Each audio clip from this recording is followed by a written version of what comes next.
Thank you, Ashok. Good morning, everyone. Good morning. First, let me answer to the theme of today. Like you already mentioned, I'm not new to networking with people. But it so happened we planned a vacation with my husband's friends and few of the other friends and family. That was the very first time I'm meeting them. So they became friends recently and they wanted to do a trip. And this trip was to Kerala in the boathouse for about 2 days and all. I was very apprehensive to even go to that trip. So unlike of me. Because I didn't like the idea of families meeting. I don't know why. Because I was not sure whether I will like the wives and whether we will get along, whether the kids will get along. Will there be a lot of problem? I had no choice. They had booked the tickets. We all went there. So everything was calm and quiet on the way upward towards Kerala in the train. And the silence breaker was the tepla the family got.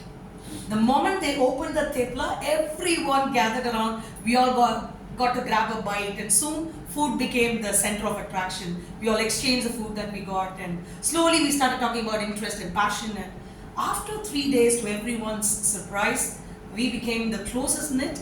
And even today, we are planning vacations over and over again because we all got to like each other so much. So I think Awesome. getting out of that Sure. comfort zone that day had brought some amazing friends for life. So I'm really glad that I Fantastic. took that first. Thank you so much. Thank you. The timing starts only now.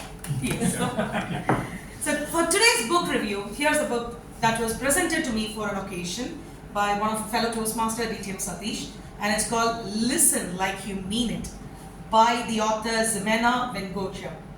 Now, I don't know any intended purpose behind Satish giving this specific book to me, but I'm only going to assume that he is just encouraging me to read more management or self-help books. But other than that, let me tell you what made me glued to this book. Now, if you open this book has got 3 parts. The first one is called Set the Stage, where the author talks about cultivating the mindset, staying present in the conversation, and observing as you listen to your conversation partner. The second part is called Navigating the Conversation, where you actually clarify your role with your conversation partner. You deepen the conversation. There are so many techniques that are given. How to stay flexible, how to be comprehensive, how to guide, how to make an exit in a difficult conversation, and so on. And the final and the third part is rest and recharge. Author emphasizes the need to rest and recharge and to give yourself the space to recover out of any conversation. Now, these are the 3 main segments. Now, when you open the book, this is the page that I love the most. It's called Establish Your Listening Baseline. This is just 4 questions. 4 questions listed out. For example, a partner is excited about a personal project. Do you tell them about the project you are excited about? Start thinking about dinner. Get excited with them, or reaffirm they picked the right project. So which one would you do? So there are just options A, B, C and D. Based on your choice in just 4 simple questions, the author says, if your answer to these 4 questions are C, then you're very good in listening. Go to chapter 10. Straight away. Straight away. If you are in the other 3, A, B and D, don't worry, we are just getting started. The very page that helped me to glue to this book is this page that talks about baselining where you stand as a listener. And from then on, we go on to exploring the book. Now, after this is the author talks about surface listening, which I do most of the time. I listen. I listen on a surface level. So I don't go deep into the emotions of what the speaker is speaking about. So I listen on a very surface level. So she emphasizes the need for hearing, surface level is all about hearing literal without getting into the emotion of the speaker. So the author emphasizes the need for empathetic listening, and how to improve empathetic listening, she says, is to build humility and curiosity. Humility is listen without judgment. Listen without judgment. Curiosity is, even if it is a subject that you are not interested in, invest all your energy and your interest into listening to that subject. Right? Interest, humility and curiosity. The author every now and then emphasizes on asking questions. This is something that I have done in Toastmasters by doing sessions, and that is to stop, ask questions. When someone asks questions, I answer and I make sure that I ask this phrase: did I answer your question? The author emphasizes that. Did I answer your question? What do you mean when you say you're feeling under the weather? Yeah? Or what do you mean when you say you're exhausted about this project? Right? So the author wants you to clarify by asking questions. So the author emphasizes on the need for asking questions while you're also an empathetic listener. Now there are so many listening modes, and this is the paraphrasing.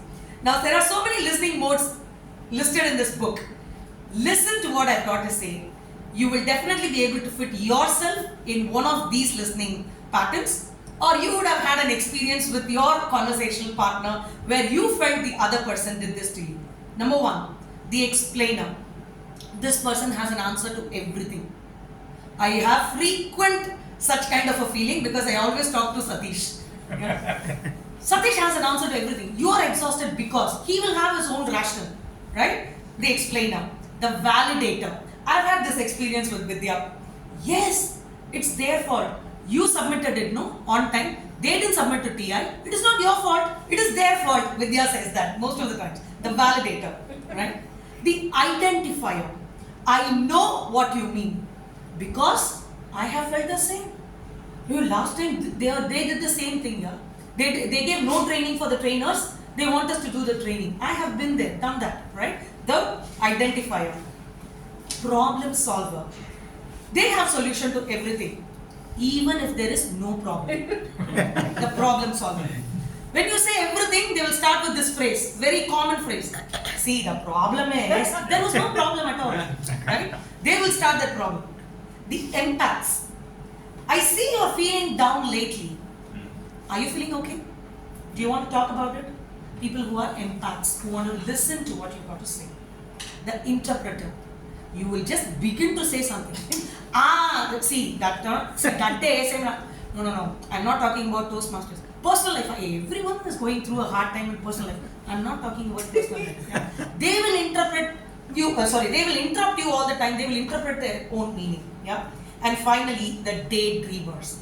No matter how interestingly you talk, they will be daydreaming in their own world. Yeah. The daydreamers. They are lost, completely lost in their own world.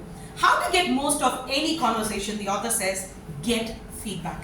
When they speak, you ask assuring questions, rhetorical questions, closed-ended questions, and get feedback for all the conversation. Does that answer your question? Is that what you're looking for today? Right?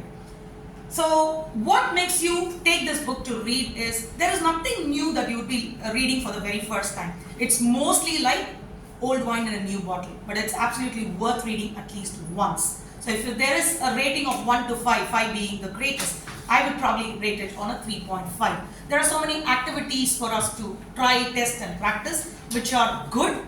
And finally, I want to also touch on the importance of listening. The Toastmasters is emphasized because we have a project called Active Listening in Pathways. If you open the project, not at all a surprise, they have very same elements listed as a project overview.